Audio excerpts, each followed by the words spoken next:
অদ্ভুত অদ্ভুত এই দেশের কাণ্ড কারখানা। এখানে মানে এত সুন্দর ধর্ম, ধর্ম তো সকল ধর্মই তো ভালো কথা বলে, সত্যের কথা বলে, ন্যায়ের কথা বলে। আর ইসলাম ধর্ম, এই দেশে ইসলাম ধর্ম অনুরাগী বেশি। ইসলাম চর্চা, সঠিক চর্চা, নমনীয় চর্চা, সত্যিকার ইসলাম চর্চা, সেইটার প্র্যাকটিস এখানে বেশি। এখানে কিছু লোক কিভাবে এই ধর্মরে ব্যবহার করে তারা অন্য সকল ধর্মের উপরে ডমিনেট করে, প্রভাব বিস্তার করে, এবং এই ধর্মের অনুসারীদের কি ভুলভাল বুঝায় ভোটের রাজনীতি করে। মানে এটা বলতে, এই দোষটার কথা বলতে গেলেও নাকি পাপ। এরা তখন এদের মতো করে লোকজন লাগায় দিয়া যা ইচ্ছা তাই। আপনারা একটা তো দেখেছেন যে বেগম রোকেয়াকে আজকে কিভাবে চট্টগ্রাম বিশ্ববিদ্যালয়ের শিক্ষক, এই লোক শিক্ষক কেমনে হয়, তার শিক্ষক হওয়ার মানে এই মেন্টালিটি যে সে ছাত্র পড়াবে, সে আছে শতাব্দীর ধরে একজন নারী, বাংলাদেশের এত এত বিজ্ঞ মানুষ, এত এত, আমি যদি বলি যে ধর্মীয় আধ্যাত্মিক মানুষ যারা, তারাও তো ওনাকে নিয়ে এসব কথা বলে নাই। আজকে আপনি ইসলাম ধর্মে জামাতে ইসলামের কথাই বলেন যে তারা ধর্মের খুব বড় সাধক রক্ষক, আপনি যদি চরমনাই পীরকে বলেন, আপনি যদি হেফাজতে ইসলামকে বলেন, তারা কেউই তো কোনোদিন বেগম রোকেয়াকে নিয়ে এইভাবে কথা বলে নাই। আজকে চট্টগ্রাম বিশ্ববিদ্যালয়ের লোকেই কথা বলে। আচ্ছা, সেগুলো বাদ দিলাম। বিএনপি জামাতে ইসলামিক শুরুটা করেছে কি? বিএনপি বলে এরা জান্নাতের টিকিট বেচে, বেহেস্তের টিকিট বেচে। জামাত বলে না, আমরা এসব বেচি না, আমাদের এইসব কোনো ব্যাপার স্যাপার নাই। আবার জামাতের প্রার্থী ঠিকই গিয়া বলে, মানে ধর্মরে ব্যবহার করার জন্য কি পরিমাণ কথা কয়, রোজা এবং পূজা মধ্যে আর এপিট ওপিট। এটা কিন্তু হিন্দু মুসলিম সবাই বুঝতেছে, কাহিনীটা কি সবাই বুঝে যে এই লোকের মুখে যে এই যে রাম নাম শোনা যাচ্ছে, এটা তো শুধু ভোটের প্রয়োজনে। এই সময় এই যে এরকম একটা ভয়ঙ্কর খবর আমাদের সামনে, যে আপনার লক্ষ্মীপুর জেলা জামাতের আমির, আবার তিনি জামাতের আমির, লক্ষ্মীপুর 2 আসনের দলের মনোনীত প্রার্থী রুহুল আমিন ভূঁইয়া বলেছেন, হাসরের ময়দানে কোনো মার্কা থাকবে না, থাকবে শুধু দাঁড়িপাল্লা। মানুষের ন্যায় বিচারের প্রতীকেই দাঁড়িপাল্লার ভোট দিলে দেশের ন্যায় প্রতিষ্ঠিত হবে।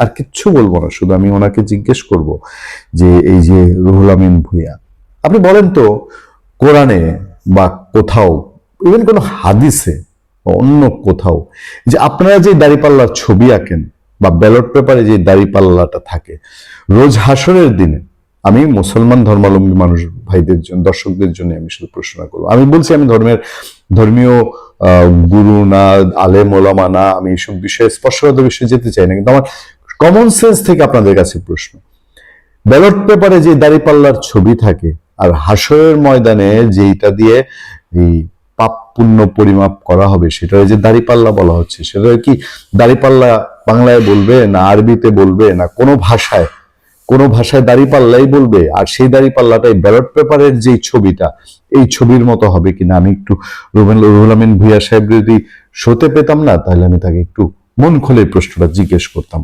তিনি লক্ষ্মীপুরের রায়পুরে এসব বলছেন। রুহুল আমিন ভূঁইয়া বলেন, জামাত ক্ষমতা এলে লক্ষ্মীপুরে রেল লাইন স্থাপন হবে, খুব ভালো কথা। একবার সুযোগ দিলে দেশের চেহারা বদলে যাবে, ভালো কথা। অতীতে জামাত যেসব নেতা মন্ত্রী ছিলেন তাদের বিরুদ্ধে দুর্নীতির অভিযোগ ছিল না, কথাটা মানতে পারলাম না। হ্যাঁ, আলী হাসান মোজামিদ, মতিউর রহমান নিজামী, তাদের বিরুদ্ধে ব্যক্তি পর্যায়ের দুর্নীতির অভিযোগ ছিল না। আপনি বলেন তো বিশ্বের একদম মুসলিম রাজ অধিকারী যারা, রাজা, সম্রাট, বাহাদুর, সুলতান ছিলেন, তার শাসন আমলে যদি, তিনি খুব সৎ, তিনি খুব ধর্মপ্রাণ, তার শাসনটা যদি খারাপ হয়, তার সেই শাসনে যদি রাজ্য জুড়ে অন্যায় অবিচার থাকে, দায়টা তার উপরে আসে না?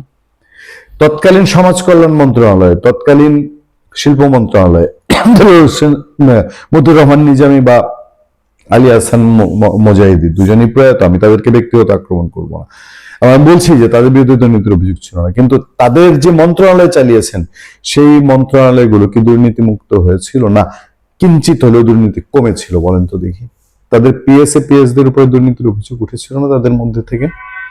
তাহলে সেই দায় কি সেই সময় জামাতের মন্ত্রী পরিষদে যারা নিয়েছেন, তারা কি এই দায় এড়াতে চাচ্ছেন যে আমরা কোনোদিন বাংলাদেশে ক্ষমতায় যাই নাই?